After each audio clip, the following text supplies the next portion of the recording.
क्या हमारा भाग्य पहले से लिखा होता है? हमारे भाग्य में जो भी कुछ घटता है वह पहले से तय है। दोस्तों, गरुड़ पुराण में बताया गया है कि मनुष्य के भाग्य में जो भी कुछ जन्म से मृत्यु तक जो भी घटना घटता है वह पहले से तय होता है। दोस्तों, मृत्यु और जन्म ही एक ऐसा सत्य है जिसे कोई टाल नहीं सकता है। पर दोस्तों, हम यह नहीं जान पाते हैं कि हमारा भाग्य हमारे से जन्म से पहले ही लिखा होता है या जन्म के बाद। लेकिन गरुड़ पुराण में जन्म मरण कर्म के बारे में विस्तृत रूप से जानकारी दिया गया है। तो आइए शुरुआत करते हैं गरुड़ पुराण की उस ज्ञानवर्धक प्रस्तुति कि मनुष्य का भाग्य कब लिखा जाता है। क्या मनुष्य भाग्य उसके जन्म से पहले लिखा जाता है या जन्म के बाद? नमस्कार दोस्तों, स्वागत है हमारे इस चैनल गीता गुरु ज्ञान पर। मित्रों, गरुड़ पुराण की इस ज्ञानवर्धक प्रस्तुति में आप खो जाए उससे पहले हम आपको बता दें कि इस वीडियो को आधा अधूरा देखने की गलती बिल्कुल भी नहीं करें, क्योंकि यह गरुड़ पुराण की ज्ञानवर्धक प्रस्तुति है जो आपके जीवन से जुड़ी हुई है। गरुड़ पुराण की इस रहस्यमय ज्ञान को जानने के बाद आपके जीवन से जुड़ी समस्त लोभ, क्रोध, मोह, दुखों का अंत होगा। मित्रों, भगवान श्री कृष्ण कहते हैं, कभी भी किस व्यक्ति को गरुड़ पुराण की बातों को आधा अधूरा नहीं सुनना चाहिए, क्योंकि आधा अधूरा ज्ञान हमेशा विष के समान होता है। इसीलिए मित्रों, आपसे यही आग्रह है, आप इस वीडियो को बिना स्किप किए अंत तक जरूर देखिए। साथ ही इस वीडियो को एक लाइक करके चैनल को अवश्य सब्सक्राइब कर लीजिए। और हाँ दोस्तों, कमेंट बॉक्स में जय श्री कृष्ण लिखकर ईश्वर को आप अपना आभार व्यक्त जरूर कर दीजिए। इससे आपके जीवन से सभी दुखों का अंत होगा। आइए दोस्तों, जानते हैं गरुड़ पुराण में श्री कृष्ण ने बताया है कि हर मनुष्य के जीवन में जो भी कुछ होता है वह जन्म पहले से तय होता है, उसे कोई टाल नहीं सकता है। दोस्तों, गरुड़ पुराण हमें जन्म मरण से लेकर वर्तमान जीवन कैसे जिए यह सभी चीजों के बारे में सिखाते हैं। आइए दोस्तों, आज हम एक कथा के माध्यम से जानते हैं कि हमारा भाग्य जन्म से पहले लिखा जाता है या जन्म के बाद, जो गरुड़ पुराण स्कंद पुराण के द्वारा बताया गया है, जो श्री कृष्ण ने स्वयं नारद बतलाया था। आज हम उन्हीं कथा जानेंगे। मित्रों, एक समय की बात है, द्वारका नगरी में दिन श्री कृष्ण अपने दिव्य आसन पर बैठे हुए थे। तभी देवर श्री नारद नारायण नारायण का जाप करते हुए उनके पास पहुंचते हैं और उन्होंने प्रणाम करके और बोले, है प्रभु, आप त्रिकालदर्शी हैं। मैंने सुना हो कि जो जीव मनुष्य जन्म लेता है, क्या उसका भाग्य पहले से लिखा होता है? है प्रभु, मैं जानना चाहता हूँ कि मनुष्य के साथ जो कुछ घटना घटित होता है वह उसके जन्म से पहले तय होता है या वह पिछले जन्म का भोग भोगता है? क्या यह सत्य है या हम अपनी मेहनत और कर्मों से उसे बदल सकते हैं? फिर भगवान श्री कृष्ण नारद की बात सुनकर मुस्कुराए और बोले, हे नारद, आपका यह प्रश्न बहुत ही गूढ़ और महत्वपूर्ण है, जो मानव जाति लिए उसके जन्म, कर्म और मृत्यु पर आधारित है। फिर कृष्ण बोले, हे नारद, मैं तुम्हें एक कथा सुनाता हूँ जो न तुम्हारे इस प्रश्न उत्तर देगी, बल्कि हर मनुष्य के लिए एक चेतावनी और प्रेरणा भी होगी। तुम इस कथा को पूरे ध्यान पूर्वक आखिरी तक सुनो। कृष्ण बोले, हे नारद, यह गरुड़ पुराण की कथा है। जो यह कथा को आधा अधूरा सुनने की गलती करता है उस पर भारी संकट आती है, क्योंकि आधा अधूरा ज्ञान हमेशा विष के समान होता है। कृष्ण बोले, हे नारद, इस कलयुग भरी संसार में जो मनुष्य इस कथा को पूरे ध्यान पूर्वक आखिरी तक सुन लेगा और समझ लेगा, उसका इस संसार से सभी पाप कर्म, क्रोध, मोह से मुक्ति मिलेगा। फिर नारद बोले, हे प्रभु, मैं उस कथा को पूरे ध्यान पूर्वक आखिरी तक सुनूंगा, आप उस कथा को निश्चित हो सुनाएं। फिर श्री कृष्ण ने नारद को वह कथा सुनाते हैं। श्री कृष्ण बोले, हे नारद, प्राचीन काल में एक विशाल और समृद्ध राज्य था जिसका नाम अक्षयपुरी था। उस राज्य का शासक राजा रत्नधर था। राजा रत्नधर अत्यंत धर्मात्मा और न्यायप्रिय था। वह सदैव अपने राज्य के प्रजा के कल्याण के लिए काम करता था और धर्म का पालन करता था। उसे भगवान से एक संतान का आशीर्वाद चाहिए था ताकि वह अपने राज्य का कार्यभार किसी योग्य उत्तराधिकारी को सौंप सके। फिर है नारद, राजा रत्नधर और रानी दोनों ने कई वर्षों तक तपस्या की। इससे भगवान शिव ने प्रसन्न होकर उसे संतान होने का वरदान दिया। फिर एक दिन भगवान शिव के आशीर्वाद से रानी गर्भवती हुई। राजा और रानी अत्यंत प्रसन्न थे, क्योंकि वे चाहते थे कि उनका बेटा महान शासक बने और राज्य को सुख समृद्धि की ओर ले जाए। परंतु जब रानी ने बेटे को जन्म दिया तो वह बच्चा विकलांग और शारीरिक रूप से कमजोर था। उसके शरीर की हड्डियां टूटी हुई थीं और वह शारीरिक रूप से सक्षम नहीं था। राजा रत्नधर का दिल टूट गया। उसने भगवान से यह सवाल पूछा कि ऐसा क्यों हुआ। तब राजा रत्नधर ने भगवान श्री कृष्ण से मिलने का निर्णय लिया और उन्हें अपने दुखों को साझा करने के लिए वहां पहुंचे। राजा ने भगवान से पूछा, हे प्रभु, मैंने इतनी तपस्या की, यज्ञ किए, फिर भी मेरे बेटे का जन्म विकलांग क्यों हुआ? मैंने भगवान शिव से आशीर्वाद लिया था, लेकिन ऐसा क्यों हुआ? क्या यह मेरे भाग्य में पहले से लिखा हुआ था? फिर श्री कृष्ण मुस्कुराए और कहा, हे राजा, तुम सही कहते हो कि तुम्हारा पुत्र विकलांग जन्मा है। क्या तुम जानते हो कि तुम्हारे पुत्र का जन्म इस प्रकार क्यों हुआ है? यह तुम्हारे द्वारा किए गए पूर्व जन्मों के कर्मों का फल है। यह तुम्हारे पिछले जन्म के कर्मों का परिणाम है, जो तुम्हारे भाग्य में लिखा हुआ था। लेकिन इसका कारण यह नहीं है कि तुम्हारा भाग्य पहले से निर्धारित था। यह घटना तुम्हारे और तुम्हारे बेटे के कर्मों का फल है, जो उसके पिछले जन्मों से जुड़ा हुआ है। राजा ने आश्चर्यचकित होते हुए पूछा, हे प्रभु, क्या भाग्य वास्तव में पहले से लिखा होता है? श्री कृष्ण ने कहा, जन्म, मृत्यु और जीवन के उतार चढ़ाव पहले से निर्धारित होते हैं, लेकिन हम जो कर्म करते हैं वह हमारे भाग्य को बदल सकते हैं। जिस दिन तुम्हारे बेटे का जन्म हुआ था, उस दिन तुमने एक विशेष संतान का वरदान प्राप्त किया था, लेकिन उस संतान को चुनौतियां मिलना जरूरी था ताकि वह अपने जीवन में धैर्य, साहस और पराक्रम को विकसित कर सके। लेकिन उसका भविष्य केवल उस समय के कर्मों से नहीं होता है, बल्कि यह तुम्हारे पिछले जन्मों के कर्मों का परिणाम है। श्री कृष्ण ने राजा रत्नधर से कहा, है राजन, भाग्य और कर्म में बहुत गहरा संबंध है। हमारे कर्म ही हमारे भाग्य का निर्माण करता है। यही कारण है कि हमें जीवन में अपने कर्मों को सदैव धर्म और सत्य के मार्ग पर रखना चाहिए। श्री कृष्ण ने कहा, है राजन, जो कुछ भी तुम्हारे जीवन में घटित होता है वह तुम्हारे पिछले जन्म के कर्मों का परिणाम है। यदि तुम्हारा बेटा विकलांग जन्मा है तो यह उसकी आत्मा के पिछले जन्म के कर्मों का फल है। जब तुम एक पुण्य आत्मा के रूप में जन्म लेते हो तो तुम्हारे जीवन में कठिनाइयां और संघर्ष जरूर होंगे, क्योंकि इस दुनिया में हर आत्मा को कुछ न कुछ कष्ट भोगना पड़ता है ताकि वह अपने पिछले कर्मों को समाप्त कर सके।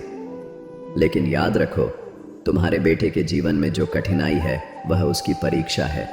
यदि वह धैर्य और साहस से इन कठिनाइयों का सामना करता है तो वह अपने भाग्य को बदल सकता है। एक दिन वह वही कार्य करेगा जिसकी कल्पना तुमने अपने जीवन में की थी। मित्रों, फिर राजा रत्नधर ने पूछा, हे प्रभु, क्या मैं और मेरे पुत्र अपने भाग्य को बदल सकते हैं? श्री कृष्ण ने उत्तर दिया, बिल्कुल, तुम दोनों ही अपने भाग्य को बदल सकते हो। तुम्हारे बेटे के जन्म के समय जो विकलांगता थी वह उसके कर्मों का फल था, लेकिन उसका भविष्य तुम्हारे अच्छे कर्मों पर निर्भर करता है। यदि तुम उसे साहस, धैर्य और आत्मविश्वास से भर दोगे तो वह अपने भाग्य को बदल सकता है। तुम्हारे अच्छे कर्मों के परिणाम स्वरूप वह एक दिन महान बनेगा और राज्य का भार संभालने में सक्षम होगा। मित्रों, फिर भगवान श्री कृष्ण ने आगे कहा, भाग्य एक चक्र के समान है जो कर्मों के आधार पर घूमता रहता है। जब तुम अच्छे कर्म करते हो तो तुम अपने भाग्य को सुखमय बना सकते हो। फिर आगे श्री कृष्ण से राजा रत्नधर ने कहा, क्या भाग्य निश्चित रूप से पिछले कर्मों से जुड़ा होता है? श्री कृष्ण बोले, हाँ, लेकिन उसे बदलने की शक्ति तुम्हारे हाथों में है। यदि तुम अच्छे कर्म करते हो तो वह तुम्हारे भाग्य को भी सुधार सकते हो। साथ ही भक्ति, साधना और सेवा से भाग्य बदला जा सकता है। भगवान की भक्ति से ईश्वर को प्रसन्न करके हम अपने भाग्य को बदल सकते हैं। अगर तुम अपने पुत्र को साहस और आत्मविश्वास से जीवन के संघर्षों का सामना करने की शिक्षा दोगे तो वह अपने भाग्य को बदल सकता है। राजा रत्नधर ने भगवान श्री कृष्ण की बातों को पूरी तरह से आत्मसात किया और अपने पुत्र को शिक्षा देने का संकल्प लिया। उसने अपने पुत्र को कठिनाइयों के बावजूद साहस और विश्वास के साथ जीवन जीने की प्रेरणा दी। समय के साथ उस विकलांग पुत्र ने अपनी आत्मविश्वास और कठिनाई से लड़ते हुए समाज में महत्वपूर्ण स्थान प्राप्त किया। उसकी संघर्षशीलता और साहस ने राज्य में उसका सम्मान बढ़ाया। कृष्ण बोले, हैं नारद, तुम यह समझो कि भाग्य एक निरंतर प्रक्रिया है। जो कर्मों के आधार पर बदलती रहती है। जो लोग जीवन में अपने कर्मों को सुधारते हैं और भगवान की शरण में जाते हैं, उनका भाग्य भी बदलता है। यह केवल कर्म ही नहीं है, बल्कि यह जीवन के संघर्षों और कर्मों का परिणाम है। मित्रों, फिर श्री कृष्ण ने नारद से कहा, यह कथा हमें यह सिखाती है कि जीवन में जो कुछ भी घटित होता है वह हमारे पिछले कर्मों का फल है। भाग्य और कर्म का कोई निश्चित प्रारूप नहीं है। हमारा कर्म हमारा भाग्य को बदल सकता है। मित्रों, गरुड़ पुराण हमें सिखाते हैं, यदि हम अच्छे कर्म करते हैं और सत्य की राह पे चलते हैं और ईश्वर के ध्यान करते हैं, तो हम अपने जीवन की दिशा बदल सकते हैं। फिर श्री कृष्ण ने नारद से कहा, है नारद, यह संसार कर्मों का दर्पण है। जो जैसा कर्म करेगा वह वैसा फल भोगेगा। मनुष्य को यह ध्यान रखना चाहिए कि माता पिता की सेवा, दूसरे की सहायता और ईश्वर का ध्यान ही सबसे बड़ा धर्म है। जो मनुष्य अपने पिछले जन्म में किसी के साथ पाप किया है, किसी को कष्ट दिया है, उसे न केवल नरक में भयानक यातना मिलती है, बल्कि वह जन्म जन्मांतर तक उस भोग भोगती है। लेकिन जो अपना कर्म सुधारता है वह इस चक्र से मुक्त हो सकता है, क्योंकि यह संसार एक अवसर है। धर्म, सेवा, सत्य ही मनुष्य का जीवन है। मनुष्य के यह समझना चाहिए कि मृत्यु के बाद के उसके अच्छे कर्म ही साथ जाते हैं। मित्रों, यह कथा हमें यह सिखाती है कि हमारे भाग्य पिछले कर्मों का फल है। हर पाप का दंड, हर पुण्य का फल निश्चित होता है मनुष्य, तुम अपने कर्मों पर ध्यान दो। स्वार्थ, पाप और अहंकार को त्यागो। धर्म, सत्य और सेवा को अपनाओ, क्योंकि यही जीवन का सबसे बड़ा सत्य मार्ग है। मित्रों, श्री कृष्ण ने इस प्रकार नारद को गरुड़ पुराण के रहस्य को बताया। मित्रों, भाग्य निश्चित रूप से जन्म से पहले लिखा जाता है, लेकिन हम अपने जीवन के संघर्ष, सत्य, धर्म और ईश्वर की भक्ति से हम अपने भाग्य को बदल सकते हैं। मित्रों, गरुड़ पुराण में भाग्य का लेखा जोखा और कर्मों के बारे में उल्लेख मिलता है। पर दोस्तों, मनुष्य अपने कर्मों, संघर्ष और ईश्वर की भक्ति से हम अपने जीवन को बदल सकते हैं। मित्रों, गरुड़ पुराण हमें सिखाते हैं कि जीवन एक बोया हुआ खेत की तरह है। मनुष्य खेत में जो बीज बोते हैं वही फल मिलता प्राप्त होता है। उसी प्रकार मनुष्य अपने जीवन में जो कर्म करते हैं उसका अगले जन्म में उसी रूप से फल भोगता है। इसलिए दोस्तों, गरुड़ पुराण में श्री कृष्ण कहते हैं कि जब मनुष्य का जन्म होता है तो उसके पिछले कर्मों के आधार पर उसका भाग्य उसके जन्म से पहले लिखा जाता है, और उस मनुष्य के साथ वही होता है जो उसके जन्म से पहले उसके भाग्य में लिखा हुआ है, जिसे कोई टाल नहीं सकता है। परंतु सत्य, धर्म और सेवा से ईश्वर को प्रसन्न कर हम अपने भाग्य को बदल सकते हैं। हिंदू धर्म का सबसे बड़ा धर्म ग्रंथ गरुड़ पुराण है, जिसमें मनुष्य के जीवन, मृत्यु और भाग्य कर्मों के बारे विस्तार रूप से बताया गया है। यह पुराण हिंदू धर्म के 18 महापुराणों में से एक है, और इस पुराण में जन्म, मरण से पुनर्जन्म, कर्म और आत्मा के मार्ग के बारे में पूरे विस्तार से बताया गया है। दोस्तों, गरुड़ पुराण के अनुसार मनुष्य का भाग्य उसके पिछले कर्मों निर्भर करता है। गरुड़ पुराण, जो विष्णु पुराणों के प्रमुख ग्रंथ में से एक है, यह पुराण जीवन के रहस्यों और मानव के कर्मफल के बारे में बताया गया है। गरुड़ पुराण में श्री कृष्ण को साक्षात भगवान विष्णु के अवतार माने जाते हैं। दोस्तों, गरुड़ पुराण श्री कृष्ण कहते हैं, मनुष्य अपने जीवन में अच्छे कर्म और सत्य मार्ग पर चलकर ईश्वर को प्रसन्न कर हम अपने भाग्य में होने वाले घटना से बच सकते हैं और आने वाले भाग्य को हम बदल सकते हैं। मित्रों, गरुड़ पुराण में श्री कृष्ण ने मनुष्य को जीवन जीने के लिए 3 मुख्य उपदेश दिए हैं, जिन पे चल के हम अपने भाग्य के कर्मों को बदल सकते हैं। दोस्तों, आप इस वीडियो को अंत तक जरूर देखिए, क्योंकि यह सारी जानकारी गरुड़ पुराण के द्वारा बताया गया है। इस वीडियो को बीच में छोड़कर जाने की गलती बिल्कुल भी नहीं करे, इसलिए इस ज्ञानवर्धक प्रस्तुति को अंत तक जरूर देखिए। आइए जानते हैं। नंबर 1, अपने धर्म का पालन करना। मनुष्य का जन्म किसी खास उद्देश्य के लिए होता है। जो मनुष्य अपने पिछले जन्म पाप किया है, वह इस जन्म में भी उस पाप का भोग भोगता है, क्योंकि मनुष्य के जन्म से पहले उसका जन्म से मरण तक का भाग्य पहले तय होता है। इसलिए दोस्तों, गरुड़ पुराण में श्री कृष्ण ने बताया है, मनुष्य को हमेशा धर्म, सत्य का पालन करना चाहिए। इससे हमारे पिछले जन्म के पाप से बच सकते हैं। ईश्वर की भक्ति से हम अपने जीवन बदल सकते हैं। हम सभी ऊंचाइयों तक पहुंच सकते हैं। दोस्तों, यह जीवन एक अनमोल उपहार है। आप इसे व्यर्थ न जाने दें। सही कर्म और धर्म का पालन से हम अपने जीवन को अगले जन्म में होने वाले घटना से बच सकते हैं। यह न केवल आपके लिए है, बल्कि इससे पूरे समाज और दुनिया के आप प्रेरणा का स्रोत बन सकते हैं। नंबर 2, माता पिता सेवा और आदर करना।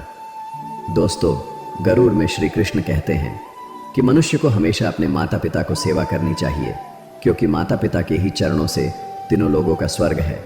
जो लोग माता पिता को नहीं मानते, नहीं उसका आदर करता है, उसे न केवल नरक में भयानक यातना भोगती है, बल्कि उसके अगले जन्म में भी भारी संकट भोगना पड़ता है, और उस मनुष्य अपने पाप का परिणाम जन्म जन्मांतर तक उस कर्म का भोग को भोगता रहता है।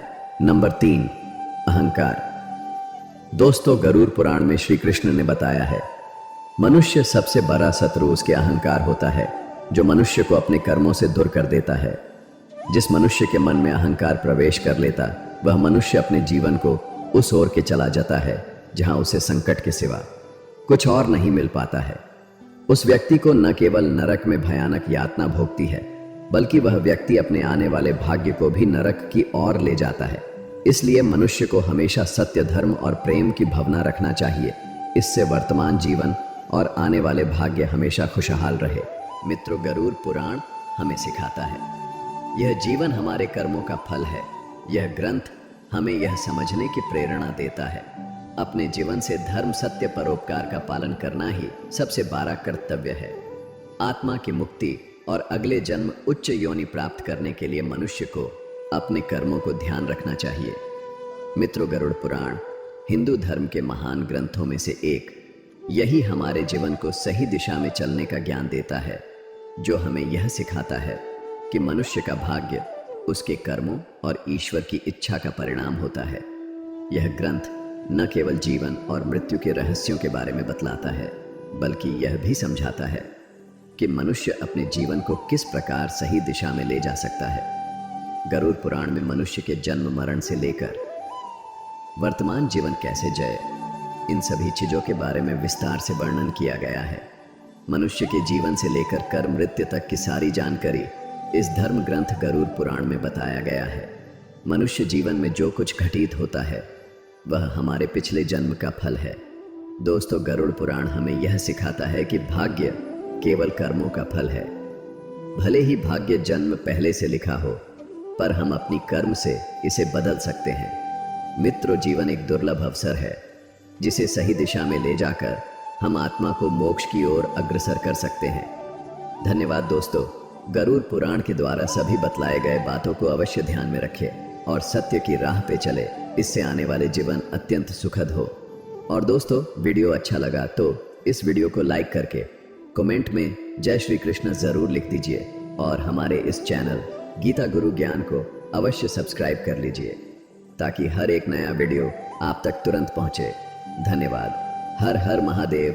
ओम नमः शिवाय। राधे राधे।